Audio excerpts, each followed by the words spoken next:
और आप बड़ी बड़ी कंपनियों में सीईओ बन गए और आप अच्छा कर रहे हैं, आईटी सेक्टर वाले जितने भी हमारे सीईओज हैं या दूसरे भी आईटी सेक्टर में ना, we are doing wonderful job, तो आपको इसका एटलीस्ट 10% अपने रूट्स को बच्चों को ट्रेन करने में वो पैसा जरूर आपको इंडिया में खर्च करना चाहिए। लेके आएंगे हम आगे आने वाले टाइम में। हरियाणा में इन्वेस्टमेंट बहुत भारी इन्वेस्टमेंट लेके आएंगे और बच्चों को डिसअपॉइंटमेंट नहीं होने देंगे। यहाँ पे अनएम्प्लॉयमेंट जो है यहाँ पे उसको हम ठीक करेंगे, कोशिश करेंगे कि एसोसिएट होकर सरकार के साथ अगर चांस मिला तो डेफिनेटली हरियाणा में बेरोजगारी को हम ख़त्म कर देंगे। अमेरिका में फैसिलिटीज़ बहुत ज़बरदस्त फैसिलिटीज़ हैं, वो फैसिलिटीज़ तो यहाँ पे इम्पॉसिबल है। जितने मेडल आपके पूरी हरियाणा की टीम लेके नहीं आती होता है, वहाँ पे एक स्विमर मेडल ले रहा होता है। बिल्कुल। तो वो तो उसमें टाइम लगेगा, लेकिन हुड्डा साहब एक खुद स्पोर्ट्समैन है, उनका बहुत इंटरेस्ट स्पोर्ट्स में मैं कॉलेज टाइम से जानता हूँ, जब मैं यहाँ पढ़ता था। हरियाणा में विधानसभा चुनाव संपन्न हो चुके हैं, लोगों ने बम्पर वोटिंग की और जितने भी एग्जिट पोल आए हैं उनमें नई सरकार बनने की संभावना है। कांग्रेस को स्पष्ट बहुमत मिलता दिख रहा है। तो नई सरकार के सामने किस तरह की चुनौतियां होंगी, नई सरकार को किन मुद्दों पर काम करना चाहिए, इस बारे में बातचीत करने के लिए मेरे साथ खास मेहमान है डॉक्टर बालेंद्र कुंडू जी, अमेरिका से आए हैं। अमेरिका की तर्ज पर हरियाणा भी कैसे ग्रो करे, शिक्षा के मामले में, स्वास्थ्य के मामले में, इंफ्रास्ट्रक्चर के मामले में, इन मुद्दों पर बात करेंगे। आखिर हरियाणा में इतनी संभावनाएं हैं आगे बढ़ने की, दिल्ली से सटा हुआ है, हमारे यूथ के पास खूब एनर्जी है, खेल से लेकर शिक्षा तक, रोजगार तक, हर विषय पर बात होगी। आप भी अपने कमेंट्स लिखना, वीडियो को शेयर करना, चैनल को सब्सक्राइब करना। बात करते हैं, मैं आपका दोस्त करमपाल जी। डॉक्टर साहब नमस्ते। नमस्कार जी। ठीक हो करमपाल जी, आपको और आपके जितने भी देखने वाले हैं जी, सबको मेरी नमस्ते, राम राम जी। और एक बार फिर मैं आपसे जब मुखातिब होता हूँ तो मेरे मुंह से डॉक्टर साहब निकल जाता है क्योंकि अमेरिका में ज़्यादातर प्रोफेसर जाते हैं। राइट, बिल्कुल बिल्कुल राइट। आप अमेरिका से आए हैं, पीछे हमने एक बातचीत की एक वीडियो में, लोगों ने खूब पसंद किया, आपने बहुत अच्छी बातें उसमें बताई। आज हम बात करेंगे कि हरियाणा में जो चुनाव खत्म हो गया और जितने भी एग्जिट पोल आए सब में कांग्रेस की सरकार बनती हुई दिख रही है। तो नई सरकार के सामने किस तरह की चुनौतियां हैं, नई सरकार को किन मुद्दों पर काम करना चाहिए, उस पर बात करेंगे। अमेरिका में हमारे बच्चे पढ़ने के लिए जाते हैं वहाँ पर, तो वहाँ का एजुकेशन सिस्टम क्या है, हरियाणा का एजुकेशन सिस्टम कैसे नई सरकार उस पर काम करे ताकि यहाँ की शिक्षा और रोजगार पर हो, अच्छी शिक्षा हो। करमपाल जी, बात ये है कि जब तक हमारा स्कूल सिस्टम ठीक नहीं होगा ना, तब तक वो, क्योंकि स्कूल सिस्टम एक नर्सरी है जी, उसको वो कोलैप्स हो चुका हरियाणा का। जितना गवर्नमेंट का पैसा है वो सारा का सारा ड्रेन में जा रहा है, उसका कोई यूज़ नहीं हो रहा उस सिस्टम का। मैं भी कई गाँव में गया, स्कूल सिस्टम को देखा, इंफ्रास्ट्रक्चर देखा जी, तो कोई पढ़ाई नहीं हो रही वहाँ पे। आप भी अपने बच्चों को, सभी बच्चों को आप भी चाहते हैं कि वो बाहर किसी स्कूल में पढ़ें, प्राइवेट स्कूल में पढ़ें। तो इस स्कूल सिस्टम को रिवर्ट करना सरकार के लिए सबसे बड़ा चैलेंज है जी। इसके लिए सरकार को पता है क्या चाहिए। सबसे इम्पोर्टेंट बात यह है कि जो भी आप मिनिस्टर बनाते हैं, आपको पता है कि मिनिस्टर जो होता है वो एक पब्लिक आदमी होता है। उसके एजुकेशन के बारे में अच्छा भी हो सकता है, ख़राब भी हो सकता है, जैसे पिछली सरकार में रहा जी। तो उसके साथ साथ कोई एजुकेशनलिस्ट जिसको नॉलेज हो एजुकेशन की जी, एक टीम बनानी चाहिए एजुकेशन मिनिस्टर को, और उस टीम से सजेशन लेके ताकि हम सरकारी स्कूलों को कैसे रिवर्ट करें, कैसे सरकारी स्कूलों को आगे बढ़ाएं। इसके साथ साथ जो लोकल एडमिनिस्ट्रेशन है ना, उनको ये बात कहनी चाहिए कि आप अपने बच्चे सरकारी स्कूलों में भेजें जी, तो वो भी ध्यान रखेंगे उस बात के लिए। क्योंकि अमेरिका का जो स्कूल सिस्टम है और जितने भी डेवलप्ड कंट्री, ना कि अमेरिका, यूरोप में भी, न्यूजीलैंड, ऑस्ट्रेलिया, स्कूलिंग बहुत इम्पोर्टेंट है जी। उसके बाद तो वहाँ तो वैसे स्कूलिंग फ्री है, ज़्यादा अमेरिका में स्कूलिंग इज़ ऑलमोस्ट फ्री। तो वहाँ भी अपने यहाँ की तरह प्राइवेट और सरकारी इस तरह स्कूल हैं? प्राइवेट स्कूल हैं लेकिन ना के बराबर। ओके। वो बहुत रिच लोग ही उसको अफोर्ड कर सकते हैं, लेकिन सरकारी स्कूल का जो सिस्टम है वो बहुत ही अच्छा सिस्टम है। 12th तक आपकी एजुकेशन फ्री है। तो एक तो ये रिवर्ट कैसे होगा, हमारा ये एजुकेशन सिस्टम, पैसा ड्रेन में जा रहा है, जितने भी ऑफिसर्स हैं उनके बच्चों को सरकारी स्कूल उनको पढ़ाना चाहिए ताकि वो उस पर ध्यान दें जी। तो इसको इम्प्रूव करना सबसे बड़ा सरकार के लिए चैलेंज है। और एक तो शिक्षा मंत्री जो बने वही एक पढ़ा लिखा विजनरी लीडर होना चाहिए। ना केवल एजुकेशन में, हर मिनिस्ट्री जो भी, जैसे एग्रीकल्चर बनाए, मिनिस्टर बनाए, एग्रीकल्चर में भी जो HAU से हैं या दूसरी यूनिवर्सिटीज़ हैं, किसी एग्रीकल्चरिस्ट को उसकी सलाह लेनी चाहिए ताकि पिछली सरकार की तरह ना हो जी। लाइक पिछली सरकार में मैं क्या देखता था कि 4-5 आदमी सरकार चला रहे थे और उनका कोई विजन नहीं था। बिल्कुल। हम किसी के बारे में मैं नेगेटिव बात नहीं कहना चाहता, लेकिन जो फैक्ट है, जो रिजल्ट्स हमारे सामने हैं उनको सुधारें। तो एजुकेशन सिस्टम को सुधारने के लिए आपको स्कूलों को सुधारना जी, हरियाणा के स्कूलों को सुधारना बहुत ज़रूरी है, उसकी बजटिंग और उस पर अच्छे टीचर्स और उसको रिवर्ट आप तभी कर सकते हैं। बिल्कुल। एक बड़ा मुद्दा सर हमारे यहाँ है करप्शन का। भ्रष्टाचार हमारा हर डिपार्टमेंट में कहीं चले जाओ बिल्कुल नस नस में घुस चुका है। अब तो ऐसा हो गया है कि बगैर पैसा दिए कोई काम होता नहीं। अमेरिका में करप्शन किस तरह का है और वहाँ का क्या सिस्टम यहाँ सरकार लागू कर सकती है, नई सरकार, कि ये करप्शन कम हो, आम आदमी आसानी से अपने काम करवा सके दफ्तरों में? एक तो करप्शन में हमारे देश की रैंकिंग देख लो वर्ल्ड में कहाँ खड़ी हुई है, तो वो शायद गूगल पे आपको मिल जाएगा जी। लेकिन जितने भी डेवलप कंट्री है ना, उनमें एक आम आदमी होता है ना, वो वहाँ पे करप्शन ना के बराबर है, ना कि जीरो करप्शन है आम आदमी के लिए। हाँ, मैं मानता हूँ कि बड़े लेवल पे हो सकती है, लेकिन आम आदमी को वो करप्शन हर्ट नहीं करती। जैसे यार छोटे छोटे काम है, तहसील में चले जाओ, कचहरी में चले जाओ और कहीं चले जाओ, बगैर पैसे दे काम नहीं होता। आप रजिस्ट्री करवानी हो या और भी कोई सिस्टम कुछ भी काम करवाना हो, you can not do anything without money ji, जो कि डेवलप्ड कंट्री में जितने कंट्री उनके अंदर ये ऐसा सिस्टम नहीं है। वहाँ पे सारे काम एक सिस्टमेटिक ढंग से होते हैं। आपका टाइम भी नहीं वेस्ट होता, आपको कहीं जाना भी नहीं पड़ता, आप घर पे बैठे हुए आपका लॉयर है वो सब कुछ काम कर देता है। आपको डे ऑफ, अपने काम से भी डे ऑफ लेना पड़ता। तो सारा सिस्टम इस ढंग से काम करता है और आहिस्ता आहिस्ता इंडिया को भी इसी सिस्टम पे आना पड़ेगा अगर इसको एक डेवलप कंट्री होना है तो। लेकिन हमारे यहाँ तो बगैर तहसील में जाए और सेवा बाड़ी करे, वहाँ पर मैं नाम क्या लूँ, पटवारी तहसीलदार का, मतलब जितने भी कर्मचारी नीचे से लेकर ऊपर तक सबकी सेवा करनी है, तब आप किसी प्लाट की रजिस्ट्री करवा सकते हो। इंतकाल लेना उसके लिए सेवा करनी होती है। नहीं, वो तो मैं भी देखता हूँ, लेकिन इसको चेंज करना पड़ेगा अगर कंट्री को चलना सिखाना है तो। और दफ्तरों में छोटे छोटे किसी हुड्डा के डिपार्टमेंट में कोई नक्शा पास करवाना है, किसी और डिपार्टमेंट से कोई फाइल करनी है, मेज़ के नीचे से पैसा नहीं जाएगा जब तक कोई काम नहीं होता है। इतना घुस चुका है।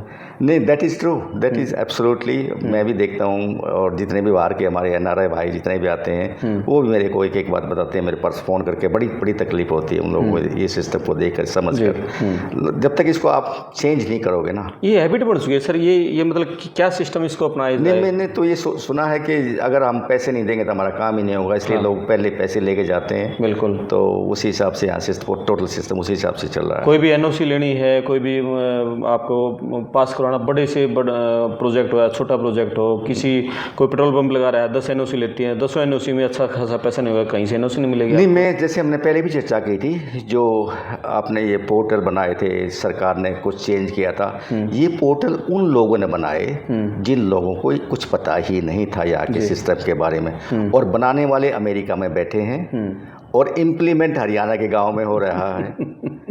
मतलब आई नो कि ये पोर्टल बनाए किसने, मुझे पता है इस बात का, और कैसे सिस्टम चला और पैसा कैसे डिस्ट्रीब्यूट हुआ फ्रॉम बॉटम टू टॉप जी। मतलब उस बंदे को पता ही नहीं कि हरियाणा के में कैसे सिस्टम, मतलब प्रोक्योरमेंट कैसे होती है, फार्मर्स की क्या प्रॉब्लम्स हैं, तहसील की क्या प्रॉब्लम्स हैं। उन्होंने तो पोर्टल बना दिए, ऐसा करने से ऐसा हो जाएगा। यहाँ पे सिस्टम ही नहीं है। बिल्कुल। तो ये पोर्टल सारे बाहर से बन के आए हुए हैं। इस हरियाणा का पैसा जो है वो डिस्ट्रीब्यूट हुआ है पोर्टल्स के अंदर और वो पेमेंट उनके पास पहुँच चुकी है। I know couple of people, मैं नाम लेना नहीं चाहता, पर जिनके पास पैसा ये डिस्ट्रीब्यूट हुआ है जी। क्या बात है। और एक बड़ा मुद्दा सर हरियाणा में अभी पूरे इंडिया में ही मान लें महंगाई का है, बड़ा एक मुद्दा है। और जैसे हम पेट्रोल की दामों से ही लगा लें, कच्चा तेल किस दाम पर मिल रहा है और हमें पेट्रोल किस दाम पर मिल रहा है, और जो मिडिल वर्ग है उसका जीना बड़ा मुश्किल हो रहा है। ठीक, आपने ठीक बात बताई मेरे को कि खासकर पेट्रोल के बारे में, हम अमेरिका में इसको गैस बोलते हैं, पेट्रोल के बारे में जैसे इंटरनेशनल मार्केट है, पिछले 3-4 महीने में काफ़ी डाउन आ गई है, लेकिन इंडिया में बढ़ती जा रही है, मतलब इंडिया में वही है। तो आम आदमी को ये बहुत परेशानी है पेट्रोल की, उसका बजट ही नहीं है इतना पैसा खर्च करने के लिए। डेवलप कंट्री अगर शाम को प्राइस कम होती है तो कम कर देते हैं, अगर ज़्यादा होती है तो ज़्यादा बढ़ा देते हैं, इसलिए पब्लिक नहीं बोलती। ये क्रूड ऑयल का दाम जैसे कम होता है तो वहाँ पेट्रोल के दाम नीचे आ जाते हैं? सुबह शाम को, दिन में कम हो तो शाम को ही प्राइस नीचे आ जाएगी। अगले दिन नीचे आ जाएगी प्राइस। हमारे यहाँ तो सरकार महीनों तक तेल के भाव, पानी के भाव में क्रूड ऑयल खरीदती है। ये लूट है।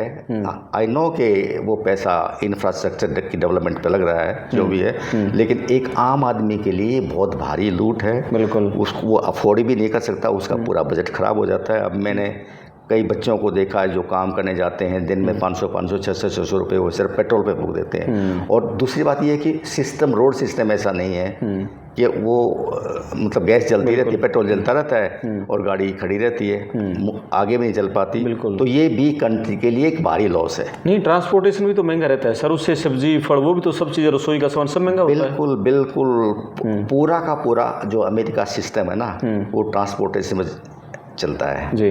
जब गैस की प्राइस कम होती है तो चीज़ें महंगाई नीचे आ जाती है, गैस की प्राइस ऊपर जाती है तो वहाँ भी ऊपर जाना शुरू हो जाता है जी। पेट्रोल की प्राइसेस, आई एम सॉरी कि गैस में पेट्रोल में हम हमेशा गैस ही बोलते हैं वहाँ पे जी। तो ये आम आदमी के जीवन पे, डे टू डे लाइफ पे बहुत इफेक्ट डालता है। बच्चों को स्कूल भेजना है, आपको काम करने जाना है, आप रास्ते में खड़े हुए, रोड जाम है।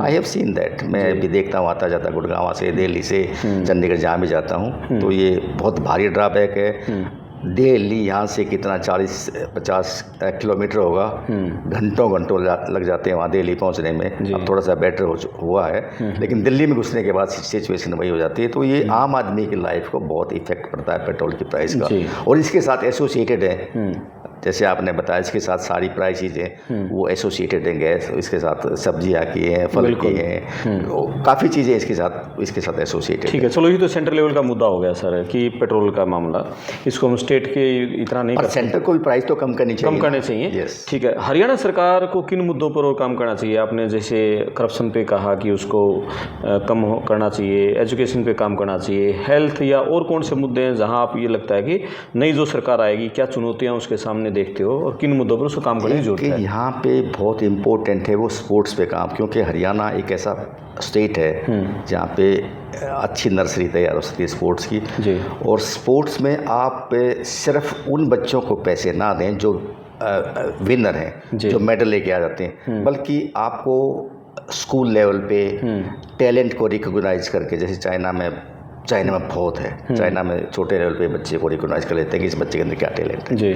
उसी के हिसाब से इसका एक बजट अच्छा होना चाहिए। तो सरकार ने जो प्रोमिस किए हुए हैं जी, वो सारे प्रोमिस तो पूरे होने बहुत मुश्किल है, टाइम, लेकिन it will take little time ji. वो सरकार को सारे प्रोमिस, क्योंकि पिछली सरकार की तरह नहीं करना चाहिए कि प्रोमिस कुछ किया, डिलीवर कुछ नहीं हुआ जी। तो इनको इस बात का ध्यान रखना चाहिए जब भी अगले मिनिस्ट्री फॉर्म करते हैं या जो भी एडमिनिस्ट्रेटिव फॉर्म करते हैं, उसमें कॉम्पिटेंट, जो जितने भी कॉम्पिटेंट बंदे हैं उनको लगाएं जी, और उन पे अपनी निगाह रखें। वैसे हुड्डा साहब को काफ़ी एक्सपीरियंस है इस फील्ड में, और दीपेंद्र का भी एजुकेशन के फील्ड में काफ़ी लंबा चौड़ा तजर्बा है, तो definitely they will do good, अच्छा करेंगे लोग जी, आई होप सो। 2005 में जब चौटाला सरकार गई थी और हुड्डा साहब मुख्यमंत्री बने थे, तो एक अलग छवि पूरे देश में हरियाणा की बनी थी कि एक पढ़ा लिखा और एक LLB किया हुआ नेता मुख्यमंत्री बना, नेचुरली हरियाणा को आगे लेके जाएगा। तो काफ़ी कुछ मतलब हरियाणा गया भी उनके कार्यकाल में आगे। मैं ये वैसे बड़ाई नहीं करना चाहता। 2007 में हुड्डा साहब अमेरिका आए थे और उस टाइम ये पहला उनका वहाँ पे प्रोग्राम हुआ था जी, और 700-800 बंदे थे उस टाइम में। 2007 की बात करता हूँ, न्यू जर्सी के अंदर ये इवेंट था जी। तो उस टाइम हुड्डा साहब ने आते सबसे पहला काम किया था, जो फार्मर के साथ लूट मची हुई थी प्रोक्योरमेंट की, 2-2.5 लाख रुपए देते थे, हुड्डा साहब ने आते ही 16 लाख और 25 लाख किए थे। इफ़ यू रिमेंबर जी 16 लाख और 25 लाख। तो लोग बड़े खुश थे कि भाई कभी सोचा भी नहीं था कि इतने पैसे ज़मीन के मिलेंगे। और आते ही उन्होंने फार्मर्स का के लिए एक बिजली का बिल माफ़ किया था जो 1600 करोड़ का था, बिल्कुल, जो पहले हिस्ट्री में कभी नहीं हुआ और विश्वास भी नहीं करते थे कि वो कैसे करेंगे, उन्होंने किया। अब भी आने वाले टाइम में जो प्रॉमिस इन्होंने किए हुए हैं अभी, आई होप सो कि वो सारे प्रॉमिसेस फुलफिल करेंगे और सरकार को सुचारू रूप से चलाएंगे और हरियाणा को एक नए मुकाम पर लेके जाएंगे। यानी आप भी मान चुके हैं हुड्डा साहब मुख्यमंत्री बनने जा रहे हैं? नहीं, वो तो आपने ही बताया अभी सारी बातें मुझे कि भाई सरकार बनाने जा रही है। तो बिगनिंग में आपने बताया सरकार हमारी बनने जा रही है जी, तो definitely yes, I wish him good luck, ji, Dipendra को भी और हुड्डा साहब जी को भी। तो डेफिनेटली तो कोई भी जब खेल प्रतियोगिता होती है, चाहे ओलंपिक की बात हो, वर्ल्ड चैंपियन हो, कोई एशियन चैंपियनशिप हो, और जब मेडल लिस्ट आती है उस तालिका में हरियाणा के या भारत के जितने भी पदक होते हैं वो सारे हरियाणा के बच्चों के नाम होते हैं, यहाँ के खिलाड़ियों के नाम। खेलों को लेवल पे और क्या लगता है कि जब अभी ओलंपिक हुए थे, अमेरिका नंबर 1 रहता है टैली में, गोल्ड मेडल में, तो ये और आगे कैसे बढ़े हरियाणा? देखिए, अमेरिका में फैसिलिटीज़ बहुत ज़बरदस्त फैसिलिटीज़ हैं, वो फैसिलिटीज़ तो यहाँ पे इम्पॉसिबल है। जितने मेडल आपके पूरी हरियाणा की टीम लेके नहीं आती होता है, वहाँ पे एक स्विमर मेडल ले रहा होता है। बिल्कुल, तो वो तो उसमें टाइम लगेगा, लेकिन हुड्डा साहब एक खुद स्पोर्ट्समैन है, उनका बहुत इंटरेस्ट स्पोर्ट्स में मैं कॉलेज टाइम से जानता हूँ, जब मैं यहाँ पढ़ता था तब से वो टेनिस खेलते हैं और स्पोर्ट्स वालों का बहुत ध्यान रखते हैं। बिल्कुल, तो होपफुली के विल इसके लिए कुछ बजट बनाएंगे और जो गाँव में जो नर्सरी तैयार करेंगे, बेसिकली गांव में स्टेडियम उन्होंने बनाए थे, उन स्टेडियम की हालत बहुत ख़राब है जी, तो उसके साथ साथ कोचेज हैं और सारी चीज़ें हैं, तो he will do it definitely. आदमी 2-3 चीज़ों की मेन मुख्य ज़रूरत रहती है सर, कि एक तो शिक्षा अच्छी हो, सस्ती हो, एक हेल्थ की अस्पताल में सरकारी में जाए उसका इलाज हो जाए,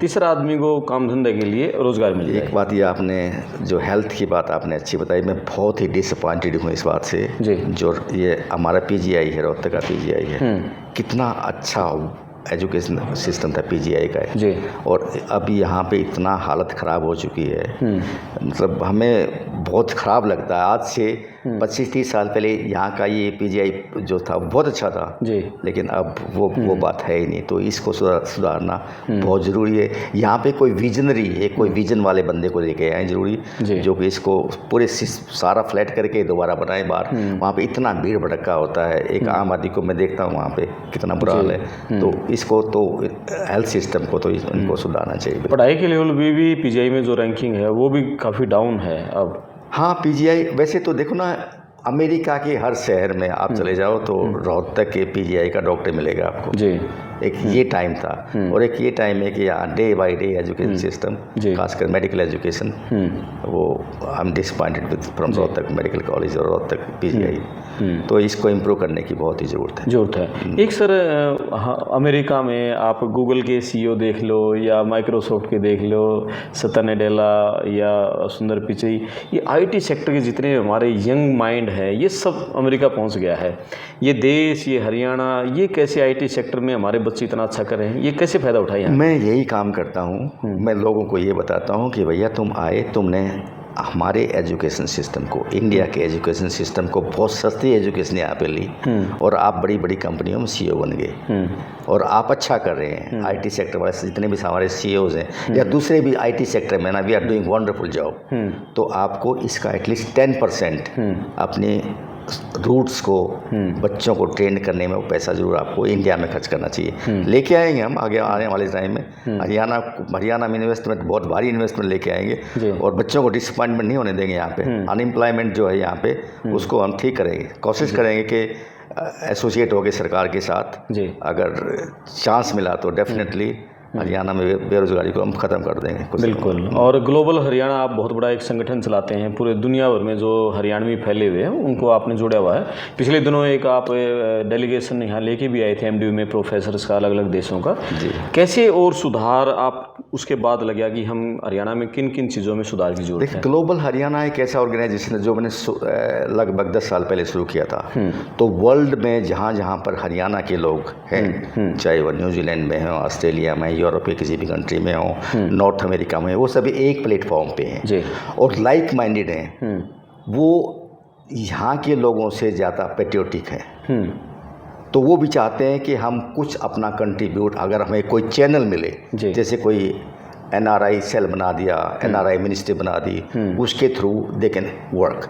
चैनल ढूंढ रहे वो, और चैनल इस होपफुली हमारी आने वाली सरकार ये एक ऐसा चैनल इस्टेब्लिश करेगी जिससे इन्वेस्टमेंट भी आए और एक माहौल ऐसा इन्वायरमेंट बने कि जो काम करना चाहते हैं अपने गांव में, अपने एरिया में, तो वो काम करने का एक मौका मिले। और होपफुली कि आगे वाली सरकार में सबको मौका मिलेगा। जी, और लास्ट में कुछ आपके मन की बात, दिल की बात आप दर्शकों को कहना चाहो?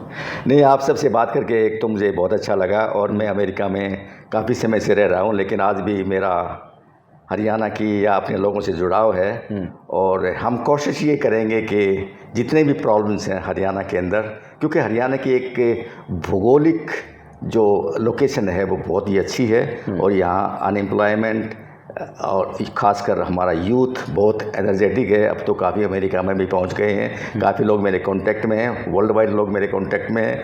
और मैं ये कहता हूं कि कभी भी अपने रूट्स को मत भूलना। मैं पिछले 30-35 साल में अपनी रूट्स को कभी नहीं भूला हूं, और आप लोग भी अपना टाइम निकाल के अपने परिवार से, अपने रूट से हमेशा जुड़े रहें। बहुत धन्यवाद कुंडू साहब, आपका जो मैसेज है मुझे लग रहा है कि ये बहुत लोगों तक पहुंचेगा। और जिन मुद्दों पर आपने बातें की हैं, एजुकेशन पे, हेल्थ पे, स्पोर्ट्स पे, और उम्मीद है कि हरियाणा की जो नई सरकार रहेगी वो इन मुद्दों पर काम करेगी, और एक नया हरियाणा और बढ़ता हरियाणा, समृद्ध हरियाणा की एक तस्वीर हम अगले कुछ सालों में देख पाएंगे। बहुत धन्यवाद। Thank you. आप सबको नमस्ते, और जल्दी मिलेंगे, यानी तो अमेरिका में मिलेंगे। Thank you. और आपने कमेंट्स करें, वीडियो शेयर करें, चैनल सब्सक्राइब करें। धन्यवाद।